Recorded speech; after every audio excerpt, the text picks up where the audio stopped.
Assalamualaikum warahmatullahi wabarakatuh. Salam sejahtera untuk kita semua. Perkenalkan, saya Tajuddin SEMM, salah satu dosen tetap program studi manajemen Fakultas Ekonomi dan Bisnis Universitas Primagraha. Video ini dibuat untuk memenuhi salah satu syarat mengikuti sertifikasi dosen tahun 2026 tentang pernyataan diri dosen dalam unjuk kerja Tridharma Perguruan Tinggi atau PDD UKT, khususnya pada aspek pengajaran. Dalam kesempatan kali ini saya akan memaparkan tentang mata kuliah yang saya ampuh program studi manajemen, yaitu mata kuliah pengantar manajemen dengan metode DEI atau Delivery, Interaction, dan Assessment. Saya akan memulai untuk menjelaskan deskripsi dan informasi umum dalam mata kuliah pengantar manajemen. Mata kuliah ini memberikan pemahaman dan penerapan konsep teori-teori dasar dalam pengantar manajemen. Mata kuliah ini juga memberi pengetahuan kepada mahasiswa mengenai manajemen secara fungsional yang mencakup perencanaan, pengorganisasian, pengimplementasian, pengawasan, dan pengendalian dalam manajemen pada perusahaan. Mata kuliah pengantar manajemen merupakan mata kuliah dasar bagi mahasiswa semester 1 pada program studi S1 Manajemen Fakultas Ekonomi dan Bisnis Universitas Primagraha. Mata kuliah pengantar manajemen ini memiliki bobot 3 SKS dalam bahasa pengantar yang digunakan, yaitu bahasa Indonesia. Capaian pembelajaran lulusan atau CPL program studi S1 manajemen yang dibebankan pada mata kuliah ini diantaranya yaitu 1. Mampu menerapkan pemikiran logis, kritis, sistematis, dan inovatif dalam konteks pengembangan atau implementasi ilmu pengetahuan dan teknologi sesuai bidang keahliannya. 2. Mampu bekerja secara profesional dengan standar kompetensi yang dimiliki serta menerapkan dalam berbagai tipe organisasi baik bisnis maupun non-bisnis pada tingkat lokal, nasional, dan global. 3. Mampu mengambil keputusan secara tepat dalam konteks penyelesaian masalah di bidang keahliannya berdasarkan hasil analisis terhadap informasi dan data. Mampu menyelesaikan masalah rutin, fungsi manajemen, dan fungsi organisasi dengan kaidah yang berlaku. Untuk capaian pembelajaran mata kuliah atau CPMK pada akhir perkuliahan ini yaitu mahasiswa mampu memahami konsep teori-teori dasar dalam pengantar manajemen. Konsep manajemen secara fungsional yang mencakup perencanaan, pengorganisasian, pengimplementasian, pengawasan, dan pengendalian, dan manajemen pada organisasi. Referensi yang digunakan di mata kuliah pengantar manajemen bersumber dari buku maupun artikel yang relevan. Adapun sistem pembelajaran di mata kuliah pengantar manajemen dilaksanakan secara tatap muka dengan menggunakan metode pembelajaran aktif yang mengutamakan peran dan keaktifan mahasiswa. Pembelajaran mata kuliah pengantar manajemen ini dilaksanakan sebanyak 16 kali pertemuan dengan rincian 14 kali pertemuan, 1 kali pertemuan UTS, dan 1 kali pertemuan UAS. Adapun bahan kajian dalam proses perkuliahan mata kuliah pengantar manajemen ini diantaranya yaitu 1. Dasar-dasar manajemen, 2. Perkembangan teori manajemen, 3. Perencanaan, 4. Pengorganisasian, 5. Manajemen dan manajer, 6. Kepemimpinan, 7. Motivasi dalam keorganisasian, 8. Komunikasi organisasi, 9. Kerja tim dalam organisasi, 10. Komitmen organisasi, 11. Pengendalian, 12. Pengelolaan konflik, 13. Evaluasi, 14. Teknologi informasi. Selanjutnya, untuk evaluasi hasil pembelajaran atau sistem penilaian mencakup pada standar mutu penilaian pembelajaran yang ditetapkan oleh Universitas Primagraha pada tanggal 13 November tahun 2020 dengan kode dokumen 01-SPMI-04-11 Romawi-2020, di mana terdapat 5 aspek penilaian, diantaranya kehadiran memiliki bobot 10%, tugas memiliki bobot 15%, kuis memiliki bobot 5%, ujian tengah semester memiliki bobot 30%, dan ujian akhir semester memiliki bobot 40%. Demikian informasi yang bisa saya sampaikan mengenai mata kuliah pengantar manajemen untuk mahasiswa program studi S1 Manajemen Fakultas Ekonomi dan Bisnis. Berikut merupakan cuplikan dari proses pembelajaran yang saya lakukan secara tatap muka. Selamat menyaksikan.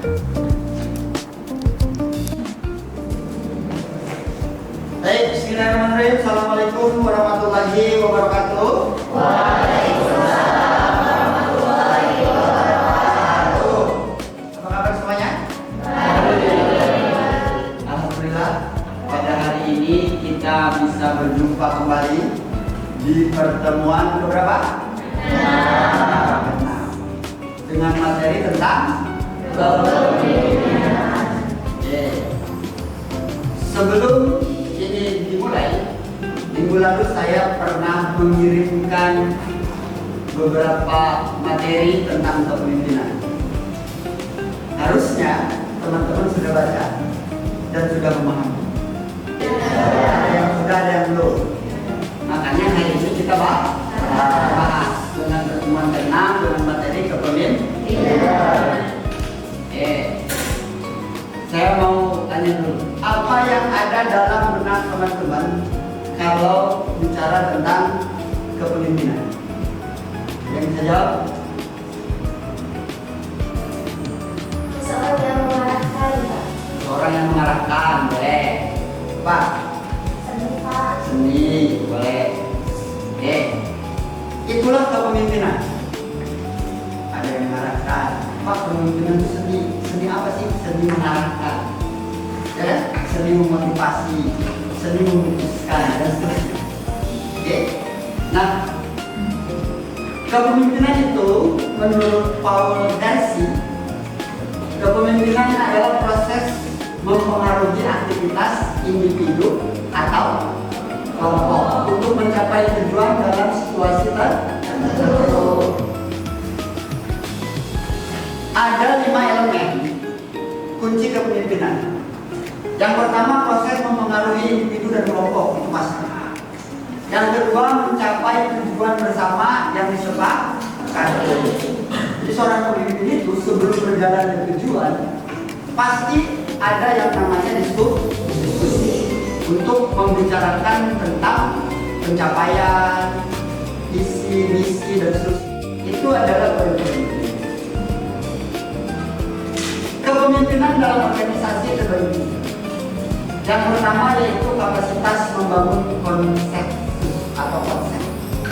Seorang pemimpin organisasi harus mampu menyatukan berbagai pandangan dan kepentingan menjadi kesepakatan kolektif yang mendukung tugas-tugas manajemen. Seorang pemimpin itu kalau membuat konsep bukan untuk diri sendiri, tapi untuk bersama. Yang kedua, menggerakkan anggota organisasi. Seorang pemimpin harus mampu menggerakkan anggotanya. Tidak hanya berdiam diri, duduk manis di atas kursi di depan meja. Kepemimpinan yang efektif berperan dalam memotivasi dan mengarahkan anggota tim agar secara kolektif bekerja menuju capaian tujuan organisasi itu sendiri.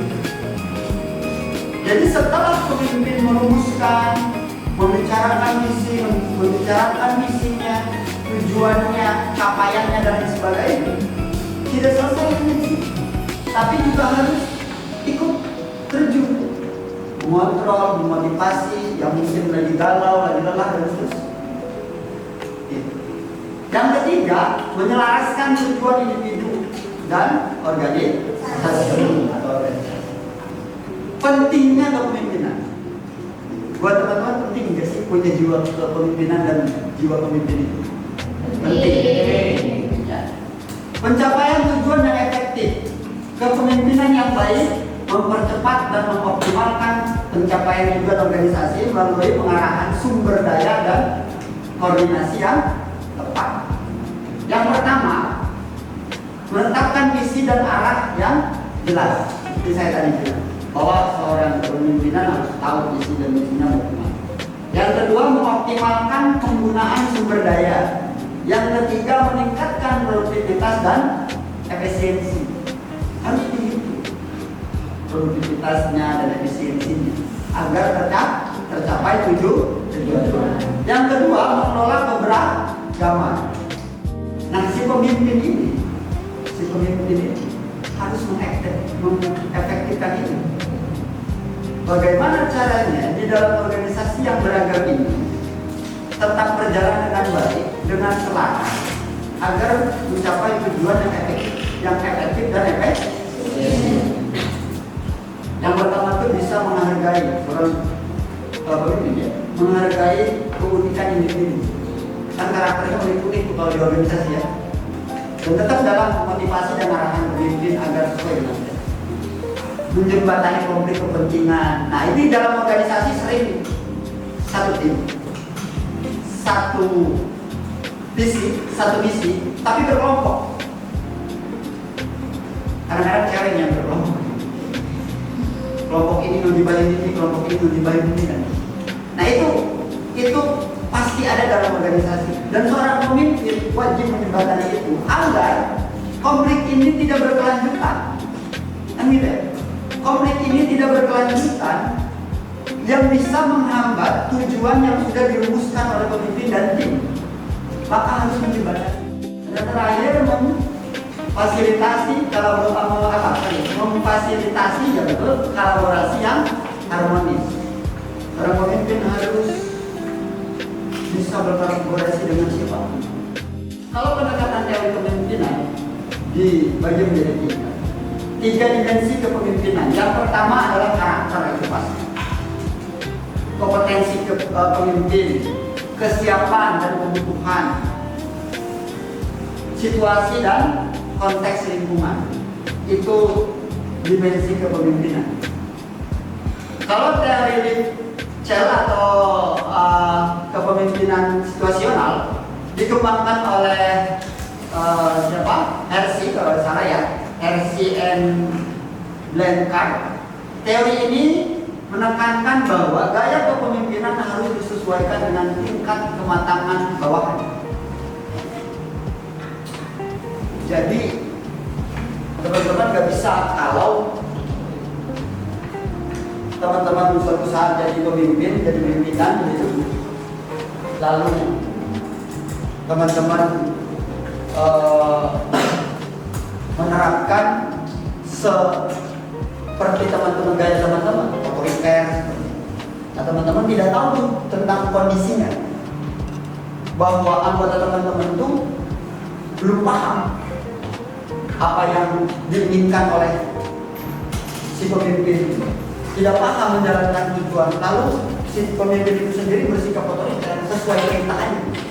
Kerjain, justru belum paham. Bagaimana caranya? Maka pemimpin harus berubah, kan? Harus berubah gaya dari otoriter menjadi demokratis.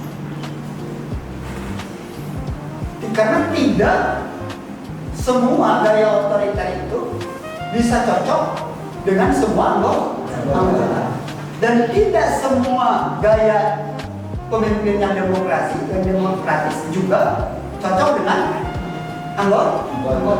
Maka harus diketahui dulu, baru kita bisa menyesuaikan. Sampai di sini bisa dipahami? Bisa. Sebelum saya lanjut materi, ada yang mau bertanya? Kamu silakan. Bertanya, Pak. Teori kepemimpinan situasional Hersey dan Blanchard menjelaskan bahwa gaya kepemimpinan harus disesuaikan dengan tingkat kematangan bawahan. Nah, saya mau bertanya, bagaimana cara seorang pemimpin mengetahui kapan gaya otoriter dan kapan gaya demokratis harus digunakan? Ini bisa sih, Pak. Pertanyaannya bagus. Boleh kasih pulas dulu? Oke. Tadi siapa tadi namanya?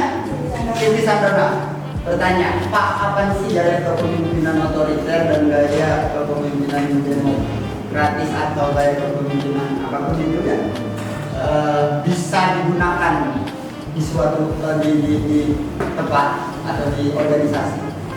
Sebelum saya menjawab, ada yang mau bantu jawab? Boleh? Berdiri ya. Siapa namanya? Awal. Awal, Ya. bukan akhir. Oke, Awal.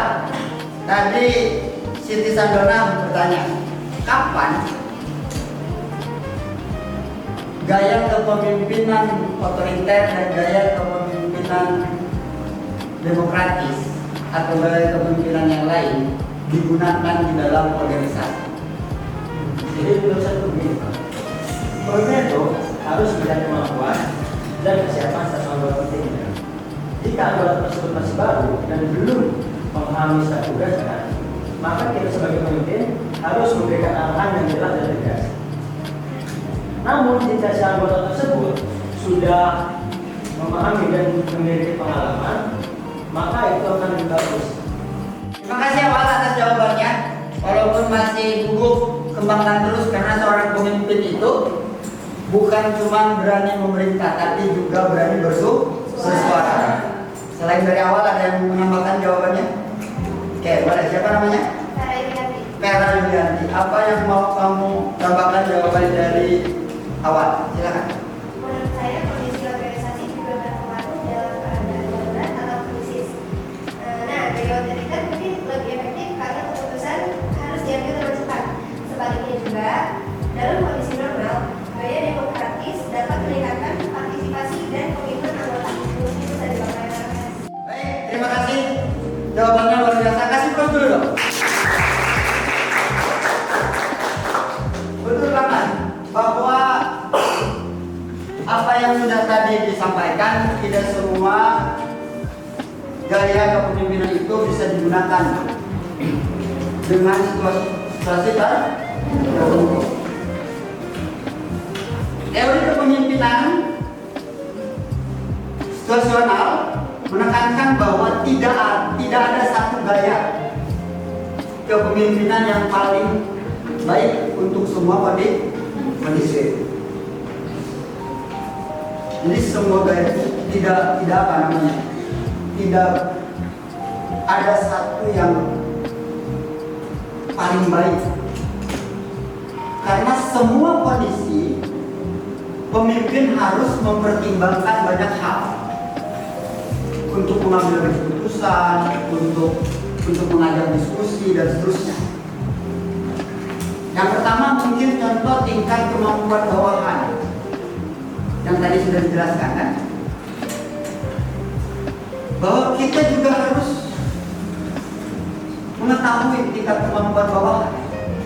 Kalau tiba-tiba kita gayanya otoriter tapi kemampuan bawahan tidak mumpuni, maka apa yang kita perintahkan, apa yang kita sarankan, apa yang sudah dirumuskan rasanya sulit untuk tercapai karena kemampuan bawahannya kurang, kan begitu ya. Jadi kalau dengan gaya otoriter ya selesai, nggak bakal berjalan. Yang kedua mungkin motivasi bawahan, tingkat motivasi bawahan. Jadi seorang pemimpin ya harus tahu bagaimana memotivasi bawahan agar semua visi dan misi yang sudah dirumuskan di awal itu bisa berjalan dengan baik. Nah, itu mungkin beberapa yang harus diketahui oleh teman-teman semua, bahwa tidak semua gaya itu bisa berpengaruh di organisasi. Tapi justru seorang pemimpin harus tahu dan harus bisa mana yang harus dengan gaya otoriter, mana yang harus dengan gaya demokrasi. Apabila bawahan masih butuh banyak arahan, gaya yang lebih pas atau lebih reaktif atau otoriter dapat digunakan, namun ketika bawahan sudah matang dan kompeten. Pemimpin sebaiknya menetapkan gaya demokratis yang melibatkan partisipasi anggota dalam pengambilan keputusan. Kan banyak ya. Dia ambil keputusan sendiri dengan gaya otoriternya. Ternyata di bawah tidak berjalan. tapi pemimpin menuntut itu. Nah itu berisiko. Dia tidak sadar bahwa kemampuan anggotanya belum mencapai kompeten atau mampu untuk mengerjakan apa yang sudah dirumuskan. Dan dipastikan itu bakal gagal, tidak mencapai tujuan. Itu pertanyaan yang dimaksud tadi sama si Sandona. Baik, di awal banget saya sudah spill apa sih kepemimpinan itu. Jadi simpelnya kepemimpinan itu kan cuma 3 ya akhirnya. Yang pertama adalah seni, tadi ada kan yang tadi jawab di awal, seni mempengaruhi. Jadi seni mempengaruhi itu kepemimpinan. Kepemimpinan pada dasarnya adalah seni mempengaruhi dan menentukan tim menuju tujuannya. Yang kedua, efektivitas kontekstual. Yang kedua adalah pengembangan berkelanjutan. 3 poin itu yang harus teman-teman paham dalam kepemimpinan. Oke, sampai di sini bisa dipahami? Bisa. Oke, sebelum ditutup, ada yang mau bertanya dulu boleh? Kamu deh, siapa namanya? Laila. Oke, Laila, apa yang mau kamu tanyakan? Pada materi yang dijelaskan tadi tentang pemimpinan itu kan proses mempengaruhi orang lain untuk mencapai tujuan tertentu. Nah, pertanyaan saya, apakah seseorang yang memiliki jabatan tinggi dalam organisasi otomatis dapat disebut sebagai pemimpin yang efektif? Terus apa perbedaan antara pemimpin dan sekedar atasan? Oke, pertanyaan dulu, kasih brosur. Apa bedanya Pak pemimpin sama atasan? Atau pemimpinnya sama atasan? Kan gitu ya pertanyaan. Ada yang mau bantu jawab? Oke, boleh. Siapa namanya? Ipa. Apa menurut Ipa jawaban pertanyaan dari Laila? Menurut saya, tidak selalu demikian, Pak. Jabatan memang memberikan kewenangan formal, tetapi efektivitas kepemimpinan ditentukan oleh kemampuan mempengaruhi dan mendapatkan kepercayaan dari anggota tim. Seseorang bisa saja menjadi atasan karena struktur organisasi, tetapi belum tentu mampu menggerakkan bawahannya secara sukarela. Pemimpin lebih berfokus pada pengaruh, inspirasi, dan pemberdayaan anggota. Sedangkan atasan terkadang hanya mengandalkan kewenangan formal. Jadi seperti itu. Oke, kasih tepuk tangan. Ada yang mau menambahkan jawaban dari itu? Oke, boleh. Ganteng juga ternyata. Siapa namanya? Saya Muhammad Firdaus. Apa yang mau kamu tambahkan jawaban dari teman-teman tadi? Sebenarnya saya setuju dalam perspektif yang tadi Pak berikan jawabannya. Tetapi tadi kan Bapak dalam materi juga dijelaskan bahwa integritas dan juga kepercayaan atau itu merupakan faktor penting dalam kepemimpinan. Berarti yang artinya seorang pemimpin yang efektif harus mampu membangun kepercayaan, bukan hanya memberikan perintah. Betul. Bukan. Oleh seorang kepemimpin asal-asalan, dia harus bisa menjaga dan mampu untuk mengkoordinasikan, memahami tentang situasi. Oke, ada lagi? Oke, siapa namanya? Yohanes Sarani. Mau bertanya? Oke, silakan. Apa pertanyaan? Izin bertanya, Pak.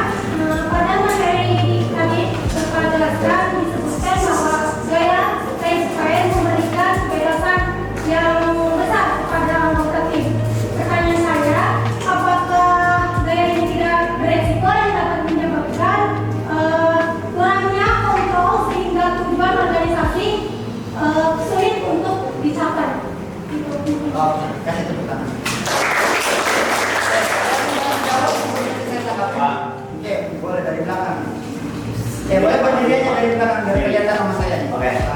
juga tadi. Siapa namanya tadi? Saya Muhammad Ariansa. Muhammad Arianto. Oke, jadi menurut saya itu memang ada resikonya Pak. Nah, jika anggota tim itu belum memiliki kemampuan sama sekali atau pengalaman serta tanggung jawab yang tinggi, nah kebebasan yang terlalu besar dapat menyebabkan pekerjaan yang menjadi tidak terarah. Sehingga anggota tim itu bisa saja mengambil keputusan yang kurang tepat, gitu, Pak. Tidak mengikuti prosedur yang ditetapkan atau bahkan mengabaikan target yang harus dicapai. Akibatnya itu koordinasi antara anggota menjadi kurang efektif, Pak. Produktivitas juga menurun dan tujuan organisasi itu sulit untuk tercapai, Pak.